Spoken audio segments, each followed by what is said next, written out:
निश्चित रूप से हम लोग अब इस कार्यक्रम के समापन की ओर हैं और समय का भी अभाव है, तो आने वाले वक्ता से अनुरोध है कि कम समय में, कम से कम समय में अब उस कार्यक्रम को आगे बढ़ाते हुए आमंत्रित करते हैं श्री लव किशोर जी, जो यहीं के हैं और समाज सेवी हैं। ये समाज के उत्थान के लिए बहुत अच्छा कार्य कर रहे हैं। आप सभी से अनुरोध है जोरदार।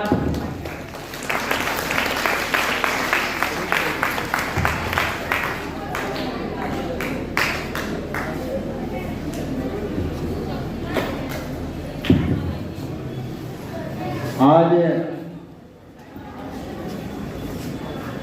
ईपीएसएस के 64वें स्थापना दिवस के पावन अवसर पर चंपारण के ऐतिहासिक धरती पर कार्यक्रम के मुख्य अतिथि और अपने चंपारण के इसी शहर मोतिहारी के निवासी बड़े भाई नगर परिषद के पूर्व अध्यक्ष आदरणीय प्रकाश अस्थाना जी और इस मंच पर उपस्थित श्री श्याम सुंदर जी, आचार्य ललित कृष्णानंद जी, आचार्य रणधीर देव जी, आचार्य सत्य सदानंद जी, आचार्य सिद्ध विद्यानंद जी, श्री प्रकाश श्री श्रवण सरकार जी, आचार्य सत्यवर्तानंद जी का मैं इस चंपारण की भूमि की ओर से हार्दिक अभिनंदन वंदन करता हूं और यहाँ आए सभी छात्र छात्राओं को हार्दिक अभिनंदन और शुभ आशीर्वाद के साथ एक बात मैं बताना चाहता हूँ। सभी हमारे गुरुवर ने और वक्ता ने सभी विषय पर प्रकाश डाला है। मैं ज़्यादा समय नहीं लेते हुए मैं खासकर छात्रों को अपनी बात को आकृष्ट कराना चाहता हूं कि आप भारत के भविष्य हैं और भारत के भविष्य से ज्यादा आप अपने माता पिता के उम्मीदों का, कर्तव्यों का और उनके आशाओं के भविष्य हैं। तो मैं आप सबों से निवेदन करना चाहता हूं कि आप जो भी काम कीजिए उसको पूरी तन्मयता और ईमानदारी और लगन से कीजिए। मैं देख रहा हूँ उसी समय से कुछ छात्र हमारे गुरुवर और वक्तागण अपने वक्तव्य दे रहे हैं और वे बच्चे आपस में गप कर रहे हैं। ऐसा नहीं होना चाहिए। इसलिए मैं सभी बच्चों पर ध्यान दे रहा था, इसलिए मैं भी शिक्षक रहा हूँ और शिक्षक के पद को त्याग पत्र देकर समाज सेवा में आया और राजनीति में आया। इसलिए सभी बच्चों पर मेरा पहली नजर मैं निवेदन करना चाहता हूं इस मंच के माध्यम से कि आपके माता पिता ने अपना पेट काटकर, अपना खून जलाकर आपको गांव से शहर पढ़ने के लिए भेजता है। अपने एक रोटी कम खाया होगा और आपके लिए कॉपी, किताब, कलम, अच्छा वस्त्र और आपके जेब में 10 रुपया रख के भेजता होगा।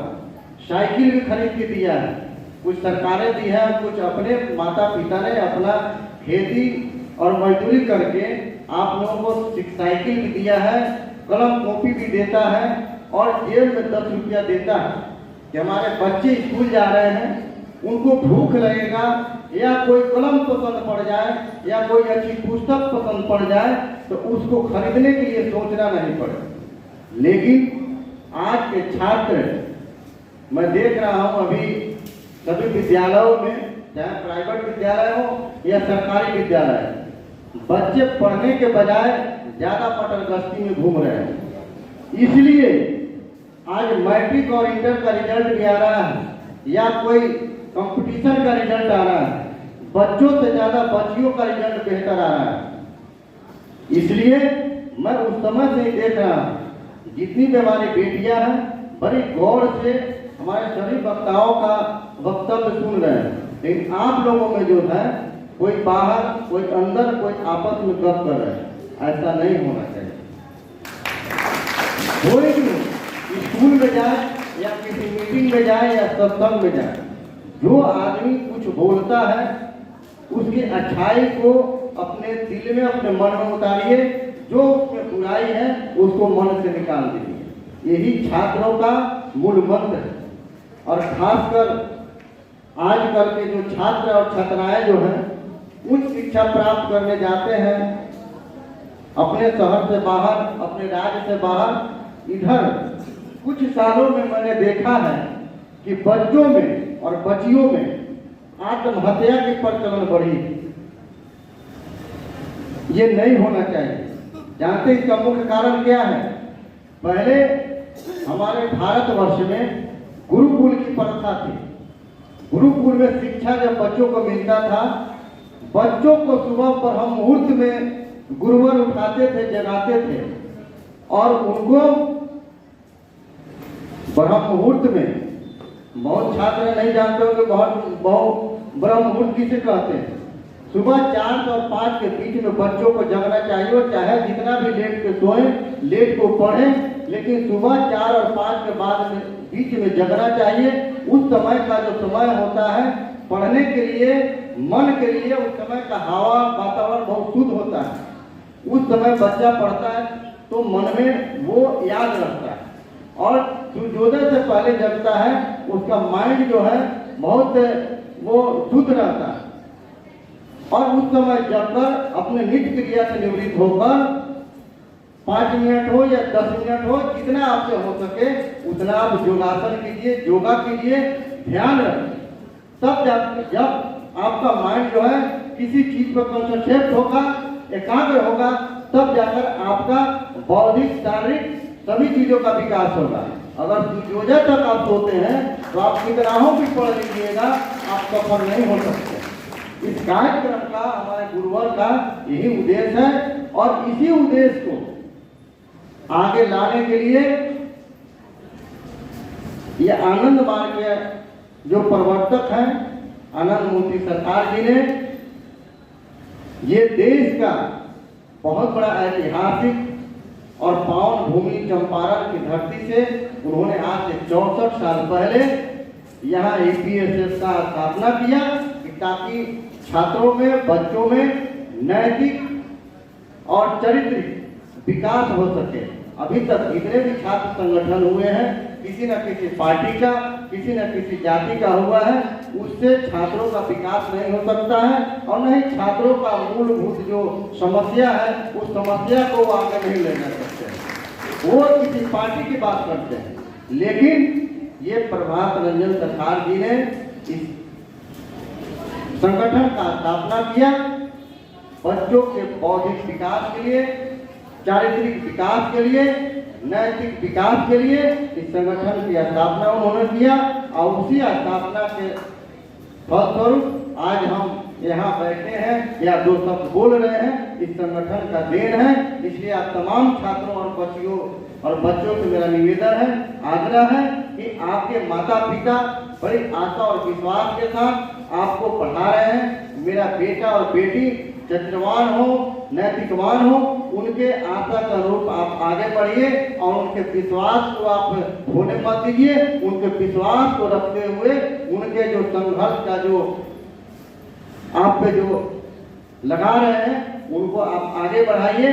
मैं एक बात और मैं बताना चाहता हूँ, आजकल के छात्र जो हैं कुछ गलत संगत में पढ़कर अभी नए खिलौने के तौर पे गलत हथियार का उपयोग कर रहे हैं।